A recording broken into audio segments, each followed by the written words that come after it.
Item ಯಾವುದೇ ಇರಲಿ try ಮಾಡಿ ಆಚಿ ಚಿಕನ್ ಮಸಾಲಾ. ಐಟಿ ಉದ್ಯೋಗಿ ಆದಂತಹ ಮಧುಸೂದನ್ ಸರ್ ಇದ್ದಾರೆ. ಸರ್ ನಮಸ್ತೆ, ಕಾರ್ಯಕ್ರಮಕ್ಕೆ ಆತ್ಮೀಯ ಸ್ವಾಗತ. ಮುಸ್ಲಿಂ ಮುಖಂಡರು ಆದಂತಹ ಸಬಾಷ್ ಖಾನ್ ಅವರು ನಮ್ಮ ಜೊತೆಗೆ ಜಾಯ್ನ್ ಆಗಿದ್ದಾರೆ. ಸರ್ ನಮಸ್ತೆ, ಕಾರ್ಯಕ್ರಮಕ್ಕೆ ಆತ್ಮೀಯ ಸ್ವಾಗತ. ಮಧುಸೂದನ್ ಸರ್, ತಮ್ಮ ಗಮನಕ್ಕಿದೆ ಅಂತ ಅನ್ಕೊಳ್ತೀನಿ, ಮಹಾರಾಷ್ಟ್ರದ ಒಂದು ಐಟಿ ಕಂಪನಿಯಲ್ಲಿ ಲವ್ ಜಿಹಾದ್ ಆಗ್ತಾ ಇದೆ. ಹಿಂದೂ ಹೆಣ್ಣುಮಕ್ಕಳಿಗೆ ಟಾರ್ಗೆಟ್ ಮಾಡಿಕೊಂಡು ಗೋಮಾಂಸ ತಿನ್ನಿಸಲಾಗ್ತಾ ಇದೆ, ಲೈಂಗಿಕ ಕಿರುಕುಳ ಕೊಡಿಸಲಾಗ್ತಾ ಇದೆ, ನಮಾಜ್ ಮಾಡಿಸಲಾಗ್ತಾ ಇದೆ ಅಂತ. ನಿಜಕ್ಕೂ ಐಟಿ ಹಬ್ ಅಂತ ಕರೆಸ್ಕೊಳ್ಳುವಂಥ ನಮ್ಮ ಬೆಂಗಳೂರಿನಲ್ಲೂ ಕೂಡ ಈ ರೀತಿ ವ್ಯವಸ್ಥೆ ಇದೆಯಾ ಅನ್ನುವಂಥ ಆತಂಕ ಸ್ಟಾರ್ಟ್ ಆಗ್ಬಿಟ್ಟಿದೆ ನಮಗೆ. ಹೆಂಗಿದೆ ಸರ್ ಐಟಿ ಕಂಪನಿಗಳಲ್ಲಿ ವ್ಯವಸ್ಥೆ? ಇವಾಗ ನೋಡಿದ್ರೆ ಆ ಕಾರ್ಪೊರೇಟ್ ಸುದ್ದಿ ಕೇಳಿದಾಗಿಂದ ಒಂಥರ ನಾನು 28 ವರ್ಷ IT ನಲ್ಲಿ ಕೆಲಸ ಮಾಡಿರೋನು. ಸೊ ನಾನು ಕೇಳಿದ ತಕ್ಷಣ ನನಗೆ ಏನು ಹೇಳ್ಬೇಕು ಗೊತ್ತಾಗ್ಲಿಲ್ಲ. ಯಾಕಂದರೆ ನಾವು ಬೇಕಾದಷ್ಟು ನನ್ನ ಕೆಳಗಡೆ ಎಷ್ಟೊಂದು ಜನ ಕೆಲಸ ಮಾಡಿದ್ದಾರೆ, ಇದು ಮಾಡಿದ್ದಾರೆ, ಮ್ಯಾನೇಜರ್ ಆಗಿದ್ದೀನಿ ನಾನು, ಬೇಕಾದಷ್ಟು ಇದಾಗಿದೆ. ಸೊ ಈ ಥರನೂ ನಡಿಬೋದಾ ಅಂತ ಒಂದು ಆಲೋಚನೆ ಬಂದಿಲ್ಲ. ನಾವು ಇಷ್ಟು ಸ್ಟ್ರಾಂಗ್ ಆಗಿ ನಾನು ಕಾರ್ಪೊರೇಟ್ ಗವರ್ನೆನ್ಸ್ ಲೆವೆಲಿಂದ ಮಾತಾಡ್ತಾ ಇದ್ದೀನಿ.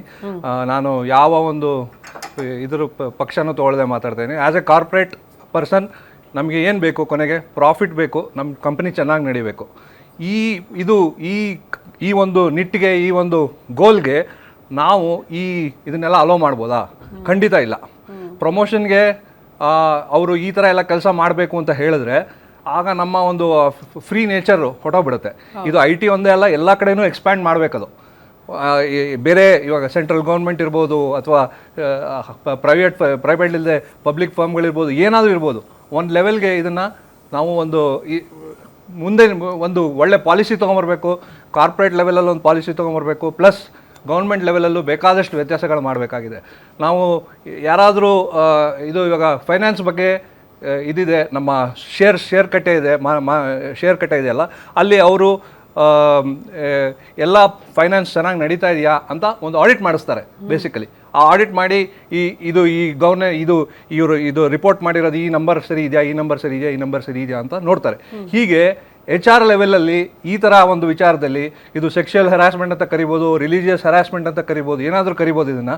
So we have to have ಒಂದು ಹೊಸದಾಗಿ ಗವರ್ನೆನ್ಸ್ ತರಬೇಕು ಈ ವಿಚಾರದಲ್ಲಿ. ಇಲ್ಲದೇ ಇದ್ದರೆ ನೀವು ಹೇಳಿದಾಗೆ ಬೆಂಗಳೂರಲ್ಲಿ ನಡೀತಿರ್ಬೋದು, ನಾಶಿಕ್ಕು ಚಿಕ್ಕ ಊರಲ್ಲ, ದೊಡ್ಡ ಊರೇ ಅದು. ಆದರೆ IT ನಲ್ಲಿ ಅಷ್ಟು ಜನ ಇಲ್ಲ, ಅದರಿಂದ ಅಲ್ಲಿರೋ ಎಂಪ್ಲಾಯೀಸ್ ಮೇಲೆ ದೌರ್ಜನ್ಯ ಮಾಡೋಕೆ ಒಂದು ಕಾರಣ ಇರ್ಬೋದು ಅದು. ಯಾಕಂದರೆ ನೀವು ಬೇರೆ ಕಡೆ ನಿಮ್ಗೆ ಜಾಬ್ ಸಿಗಲ್ಲ ಅಂತ ಹೇಳ್ಬೋದು. ಬೆಂಗಳೂರಿನಲ್ಲಿ ಅದು ಸ್ವಲ್ಪ ಕಷ್ಟ, ಯಾಕಂದರೆ ಬೇಗ ಹೊಟ್ಟೋಗ್ಬಿಡ್ಬೋದು. ಅಟ್ಲೀಸ್ಟ್ ಒಂದು 5 to 10 years ಎಕ್ಸ್ಪೀರಿಯನ್ಸ್ ಇರೋರಿಗೆ ದೇ ಕ್ಯಾನ್ ಜಂಪ್ ಈಸಿಲಿ. ಆ ಥರ ಇಲ್ಲದೆ ಇರ್ಬೋದು. ಅವ್ರಿಗೆ ಆ ಹೆಣ್ಮಕ್ಳು ಏನು ತೊಂದರೆ ಆಗಿದೆ ಆ ಹೆಣ್ಮಕ್ಳಿಗೆ, ಅವ್ರಿಗೆ ಅಲ್ಲಿ ನಿಮ್ಗೆ ಬೇರೆ ಕೆಲಸ ಸಿಗಲ್ಲ, ಇದೇ ನಿಮ್ಮ ಒಂದು ಊರು, ಇಲ್ಲೊಂದು ಇದು ಬಿಟ್ಟರೆ ನೀವು ಬೇರೆ ಹೋಗೋಕ್ಕಾಗಲ್ಲ, ಅವ್ರಿಗೇನಾದ್ರು ತೊಂದರೆಗಳಿರ್ಬೋದು, ಅದನ್ನ ಟಾರ್ಗೆಟ್ ಮಾಡಿರ್ಬೋದು. ನನಗೆ ಗೊತ್ತಿಲ್ಲ, ಪೂರ್ತಿ ವಿಚಾರ ಗೊತ್ತಿಲ್ಲ. ಅದನ್ನ ನಮ್ಮ ಕಾರ್ಪೊರೇಟ್ ಲೆವೆಲಲ್ಲಿ ಆ ಥರ ಒಂದು ಹೆರಾಸ್ಮೆಂಟ್ ಆಗದೆ ಇರೋ ಹಾಗೆ ನೋಡ್ಕೋಬೇಕು. ಇಲ್ಲದೇ ಇದ್ರೆ ಏನಾಗುತ್ತೆ ಅಂದರೆ ಎಲ್ಲಿ ಬೇಕಾದ್ರೂ ಹರಡ್ಬೋದು ಇದು. ಆ್ಯಂಡ್ ನಾವೆಲ್ಲ ದೇಶದಲ್ಲಿ ಯಾಕೆ ನಾವು ಇಷ್ಟೊಂದು ನ್ಯೂಕ್ಲಿಯರ್ ಪವರ್ ಅದು ಎಲ್ಲ ತಂದಿಟ್ಕೋತೀವಿ ಅಂದರೆ ಬೇರೆ ಬಂದು ತೊಂದರೆ ಕೊಡಬಾರ್ದು ಬೇರೆಯವರು ಅಂತ. ಹಾಗೆ ನಾವು ಆಸ್ ಎ ಕಾರ್ಪೊರೇಟ್ ಈ ಥರ ತೊಂದರೆ ಮುಂದೆ ಆಗಬಾರ್ದು ಅನ್ನೋ ಥರ ಒಂದು ನಿಟ್ಟಿನಲ್ಲಿ ನೋಡ್ಕೋಬೇಕು. ಕಾರ್ಪೊರೇಟ್ ಗವರ್ನೆನ್ಸ್ ಇಂಪ್ರೂವ್ ಆಗಬೇಕು. ಗೌರ್ಮೆಂಟ್ ಒಂಥರ ಇದಕ್ಕೆ ಒಂದೇನಾದ್ರು ಒಂದು ಎಕ್ಸ್ಟ್ರಾ ಹೊರಡಬೇಕು. ಯಾಕಂದರೆ ಒಂದು ಆಡಿಟ್ ಆಗಬೇಕು, ಗವರ್ನೆನ್ಸ್ ತಗೊಂಬರ್ಬೇಕು ಅಂತ ನನ್ನ ಒಂದು ಅನಿಸಿಕೆ ರೈಟ್ ನಾವು.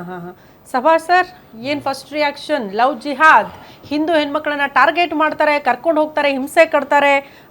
ಈಗ ತಾನೇ ಸುಂದರೇಶ್ ಸರ್ ಹೇಳ್ತಾ ಇದ್ರು, ಇನ್ನೊಬ್ಬರ ಜೊತೆಗಿದ್ರೆ ಮಾತ್ರ ಅವ್ರಿಗೆ ಸ್ಯಾಟಿಸ್ಫೈ, ಅದಕ್ಕೆ ಖುಷಿ ಪಡ್ತಾರೆ, ಅದೇ ಅವ್ರ ಜಿಹಾದ್ ಅಂತ. ಮೇಡಮ್, ಇದು ಲವ್ ಜಿಹಾದ್ ಆಗೋದಾದ್ರೆ ನಾನು ಹೇಳೋದು ಅಜೀಮ್ ಪ್ರೇಮ್ಜಿ ಅನ್ನೋದು ಒಂದು ದೊಡ್ಡ ಹೆಸರು ಈ ದೇಶದಲ್ಲೇ. ಇವ್ರು ಒಂದು ಬಿಟ್ಟರೆ ಈ IT ಸೆಕ್ಟರಲ್ಲಿ ಇನ್ಯಾರೂ ಕೂಡ ಮುಸಲ್ಮಾನರು ಹೆಚ್ಚಾರಾಗಿರೋದು, ಮುಸಲ್ಮಾನರು ಬ್ರಾಹ್ಮಣ್ಸ್ ಕಂಪ್ನಿಗಳಲ್ಲಿ ಹೋಗಿ ಓನರ್ಗಳಾಗಿರೋದು, CEO ಆಗಿರೋದು ಎಲ್ಲೂ ಕೂಡ ಕಂಡುಬಂದಿರಲ್ಲ. ಇದನ್ನ ಲವ್ ಜಿಹಾದ್ ಅನ್ನೋದಾದ್ರೆ ಅಂತ ಸಮಯದಲ್ಲಿ 500 ಕೋಟಿ ರೂಪಾಯಿ ಕೊಟ್ಟರು. ನಮ್ಗಿಂತ ಜಾಸ್ತಿ ನೀವು ನನ್ಗನ್ಸುತ್ತೆ ನನ್ನ ಜಾಗದಲ್ಲಿ ನೀವು ಕರೆದ್ಬಿಟ್ಟು ಅಜೀಮ್ ಪ್ರೇಮ್ಜಿ ಅವ್ರನ್ನ ಕೇಳಬೇಕಾಗಿತ್ತು ಅಂತ. ಯಾಕಂದ್ರೆ ಅವರು ಬೇರೆ ಹೊರ ರಾಜ್ಯದವರು ಬಂದು ಇಲ್ಲಿ ಬಹಳಷ್ಟು ಜನ ತುಂಬಿಕೊಂಡಿದ್ದಾರೆ. ಅಂಥದ್ರಲ್ಲಿ ಇವ್ರು ಹೇಳಿದ್ರು, ಈಗ ವೀಕ್ನೆಸ್ ನ ತಗೊಂಡು ಅವ್ರನ್ನ ಉಪಯೋಗಿಸ್ಕೊಂಡಿರ್ಬೋದು ಅನ್ನೋದು ಬಿಟ್ರೆ, ಅದು ನಮ್ಮ ಇಸ್ಲಾಮು ಕೂಡ ಯಾರಿಗೂ ಹೇಳಲ್ಲ ಲವ್ ಜಿಹಾದ್ ಮಾಡಿ ಅಂತ ಹೇಳಿ.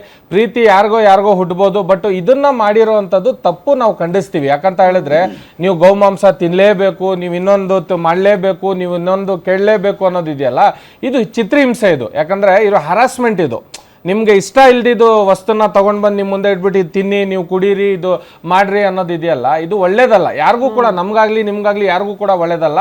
ಆಮೇಲೆ ಧರ್ಮ ಅನ್ನೋ ಹೆಸರಿದೆಯಲ್ಲ, ಇದು ಮುಸ್ಲಿಂ ಧರ್ಮ ಆಗಿರ್ಬೋದು, ಬ್ರಾಹ್ಮಣ್ಸ್ ಧರ್ಮ ಆಗಿರ್ಬೋದು, ಈ ಧರ್ಮ ಅನ್ನೋದು ನಮ್ಗೆ ಸಂಸ್ಕೃತಿ ಕಲ್ಸ್ಕೊಡೋ ಅಂಥದ್ದು. ಯಾವುದೇ ಧರ್ಮ ಆಗ್ಲಿ, ನೀವು ಲವ್ ಜಿಹಾದ್ ಮಾಡಿ ಅಥವಾ ಹಿಂದೂ ಹುಡುಗರನ್ನ ನೀವು ಲವ್ ಜಿಹಾದ್ ಮಾಡಿ ಮುಸ್ಲಿಂ ಹುಡುಗಿರ್ನ ಕನ್ವರ್ಟ್ ಮಾಡಿ ಅಂತ ಎಲ್ಲೂ ಕೂಡ ಭಗವದ್ಗೀತೆ ಆಗ್ಲಿ ರಾಮಾಯಣದಲ್ಲಾಗ್ಲಿ ಹೇಳ್ಕೊಡಲ್ಲ. ಅದೇ ರೀತಿ ನಮ್ ಕುರಾನು ಕೂಡ ಯಾವುದೇ ರೀತಿ ಅವ್ರಿಗೆ ಹಿಂಸೆ ಕೊಡುವಂತದ್ದು, ಆದ್ರೂ ಯಾಕಂಗಾಗುತ್ತೆ? ಕುರಾನ್ ಅಲ್ಲಿ ಹೇಳಿಲ್ಲ ಅಂತ ನೀವು ಹೇಳ್ತಾ ಇದ್ರಿ, ಆದ್ರೂ ಕೂಡ ಯಾಕಾಗುತ್ತೆ ಅಂತ. ಕುರಾನ್ನಲ್ಲಿ ಮಹಿಳೆಯರ ಬಗ್ಗೆ 9 ಕಡೆ ಇದೆ. ಏನಂತ ಇದೆ, ಏನಂತ ಇದೆ? ನೀವ್ ಹೇಳಿದ್ರಿ ಯಾವ್ದು ನಾವು ಹೇಳಿಲ್ಲ ಅಂತ ಹೇಳಿ, ಯಾರು ಉದ್ದೇಶಪೂರ್ವಕವಾಗಿ ನೀವ್ ಹೇಳಿದ್ರಿ ಮತಾಂತರ ಮಾಡೋದಿಲ್ಲ ಅಂತ.